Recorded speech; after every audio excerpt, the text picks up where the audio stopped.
People often think strength means winning arguments. They believe the sharper response, the louder voice, or the stronger evidence automatically makes them powerful. But the truth is different. Some of the most exhausted people are those who spend their lives trying to explain themselves to minds that were never willing to understand. Every pointless argument steals something from you, your peace, your focus, your energy. And the moment someone gains control over your emotions, the conversation stops being about truth. It becomes about ego. The Stoics understood this well. Marcus Aurelius reminded himself not to become like the chaos around him, not because people would suddenly become reasonable, but because protecting your inner peace is one of the highest forms of discipline. Many people carry arguments long after they end. They replay conversations while driving, working, or trying to sleep. They imagine better responses, stronger arguments, different outcomes. Meanwhile, the other person has already moved on. This is the hidden cost of foolish conflict. The argument ends outside, but inside, it continues. There is always a moment when a conversation stops being about understanding and starts becoming a battle of pride. At first, everything seems calm. You explain yourself carefully. You choose your words with patience because you still believe clarity can solve the problem. Then something changes. Facts stop mattering. Simple explanations are treated like personal attacks. The discussion becomes less about truth and more about being right. And pride has a strange ability to turn intelligent people into prisoners of their emotions. Most people don't notice this shift immediately. They think one more explanation will fix everything. One more fact. One more argument. But emotional people rarely change their minds because of better evidence. Often, evidence feels threatening because accepting it would require humility. And humility is difficult for someone deeply attached to being right. The Stoic philosopher Epictetus taught that suffering begins when we try to control what is not ours to control. Another person's ego is not yours to manage. Their reactions are not yours to fix. Their unwillingness to listen is not your responsibility. The wiser path is recognizing when a conversation is no longer productive and having the discipline to walk away. Many people mistake silence for weakness. In reality, silence often requires more strength than speaking. Anyone can react. Anyone can raise their voice. Anyone can defend their pride. But remaining calm when challenged requires self-mastery. Silence creates space between emotion and action. And within that space, clarity returns. Most foolish people depend on emotional reactions. They provoke.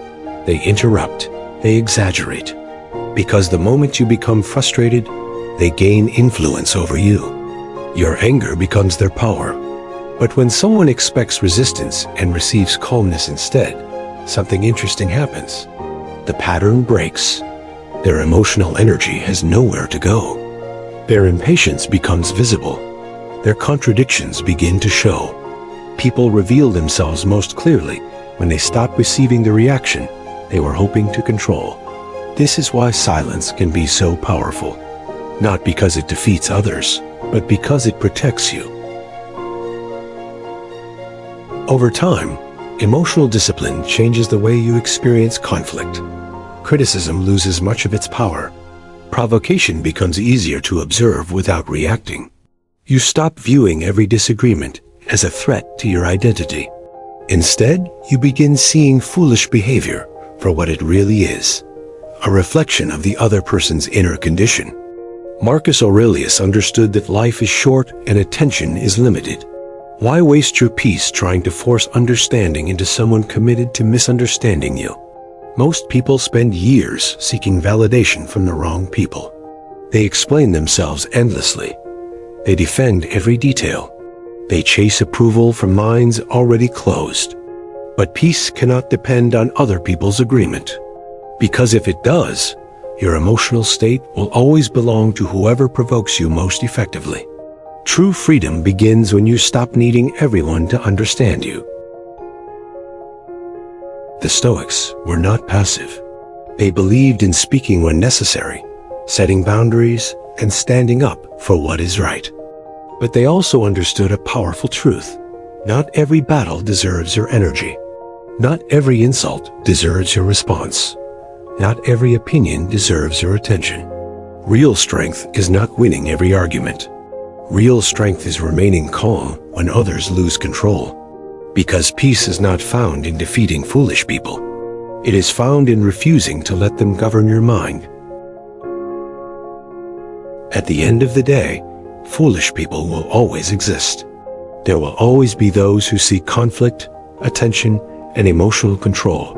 You cannot change them.